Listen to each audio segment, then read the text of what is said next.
Elsewhere in the media, protests, including those against COVID restrictions, are often underplayed or even ignored. Here at GB News, we always want to hear what the public are saying. And so it fell to the people of Scotland to descend on Carlton Hill and Princes Street in Edinburgh this afternoon for a freedom rally which argues against vaccine passports and other COVID restrictions. One of the people at the protest was Helen Gray, a professional gardener and someone who made headlines early in the pandemic by setting up an organisation called Cake and Liberty, in which she bakes a load of cakes and distributes them every Saturday to her local community, dressed up in bright colours and brandishing a homemade protest banner, a home-sewn one, don't you know? Well, that's democracy, free speech and fabulous craft all rolled into one. And Helen Gray joins me now. Hi, Helen. Hello, Mark. How are you? I'm really well. Lovely to see you on the show. Can you first of all tell me, before we get to what happened in Edinburgh today, why you started to make cakes and serve them to the community early in the pandemic? What was behind the idea? Well, I'm feeling a bit sheepish about this now, having just listened to your previous panel about the obesity epidemic. And I have to say, somebody did raise the point that by handing out cakes, I was in fact perhaps not doing the most helpful thing, given that obesity is one of the major compounding factors in a bad COVID outcome. But I thought that if I wandered around the streets just offering apples, say, to people, I wouldn't meet the same response. I started it back in March of this year. And I started it because I saw that my community was isolated, was depressed, scared, and absolutely starved of human contact. And at that point in Scotland, we were under, well, call it house arrest, call it stay-at-home orders, but we were only allowed to leave our houses for very few reasons.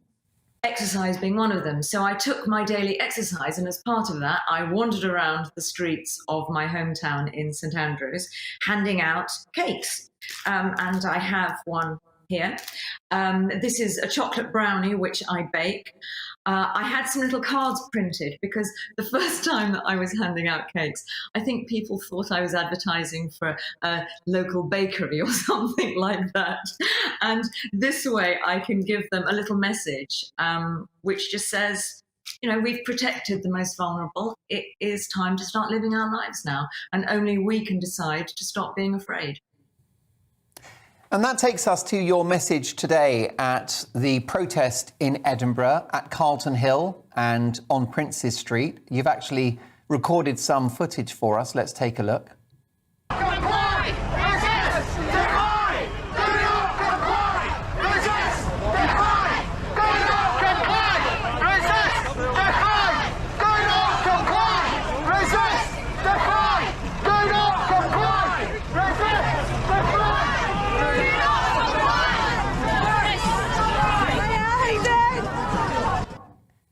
Having lived for 4 years in beautiful Edinburgh, I'm very familiar with the rainy Princes Street. What was today's march in aid of? It was for two things and two things only. It was no to vaccine passports and no to vaccine mandates. There were in that march, as there are in every march, a people espousing all sorts of points of view.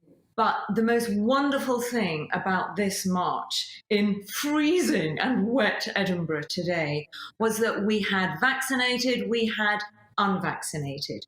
We had people who came together protesting about civil rights, against masks for children in schools. But the one thing that united absolutely everyone was a determination to preserve civil liberties and to resist at all cost coercion and mandatory vaccinations. How do you see this particular story developing? Do you think we'll ever see an end to these measures, Helen? I don't know how the government gets out of it, frankly. Once you've introduced something saying, this is necessary, it becomes very difficult to then say, that was necessary then, but now it's not anymore. I mean, look at all of the difficulty that the Prime Minister had in the run-up to the July, well, first of all, the June, and then the July Freedom Day, with the howls of many unions and different organizations saying that this was reckless, this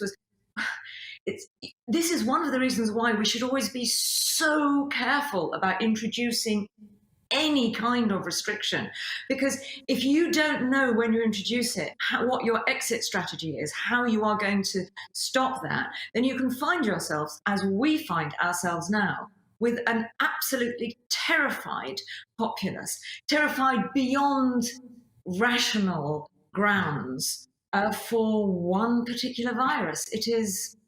I don't know how we get out of this, frankly. But no, and of course the measures have been even stricter north of the border under First Minister Nicola Sturgeon. Have you had any pushback for your campaigns within the community, among friends, or even within the family, Helen? Yes, I don't think anyone who is, and you will know this, Mark, I don't think anyone who is courageous enough to stand up against and be the salmon swimming upstream, be the awkward person saying, actually, no, hang on, this doesn't feel right, I'm not okay with this, against this torrent of messaging of be safe, be safe, be safe.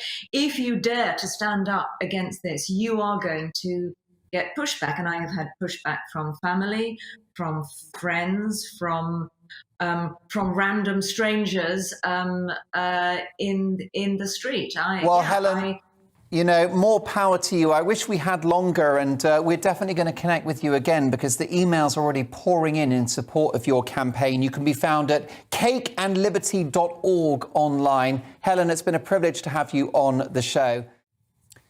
Big response to my guest, Helen Gray, who campaigned against COVID passports in central Edinburgh today.